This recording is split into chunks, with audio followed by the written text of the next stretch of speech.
I was in shock and couldn't believe it was happening. I truly had no idea she could do such a thing. Against my better judgment, I woke her up immediately and confronted her. She was still drunk at the time, but burst into tears. One of her initial responses was that she secretly caught me looking at porn one night a while back and had subsequently asked if she wanted to have sex. She told me this made her feel unattractive, even though I would say our life in the bedroom was pretty average at the time for a couple our age. I do watch porn on occasion, but it mainly out of boredom and I don't need it to spark our sex life. She knows this and has watched with me on occasion. Over the next few days as she sobered up, she claimed that she was perpetually drunk and that's when these meetups and sexting exchanges occurred. I believe her on this point, because she's truly a different person when she's drinking and her inhibitions are completely unleashed. I was beyond hurt, but decided to stay because I couldn't contemplate upending our lives. 3 kids, all teenagers or preteen at the time. I genuinely believed she would kill herself if I left. I stayed. And then it happened. 4 months ago I came home and she was passed out again.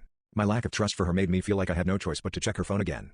Sure enough, she was sexting with someone else. Another coworker reminiscing about the times they had been together. Pictures and video included this time. I sat on it this time, and called my parents to give them some details and ask for advice. They didn't tell me what to do, but offered support in whatever I chose.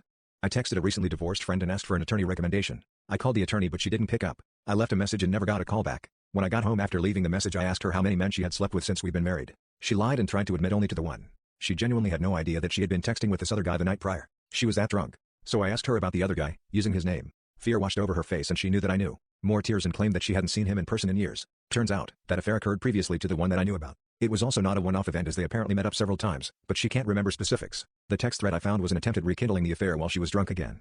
The guy asked if he could come over to her house and she said that he couldn't because I was returning home. True.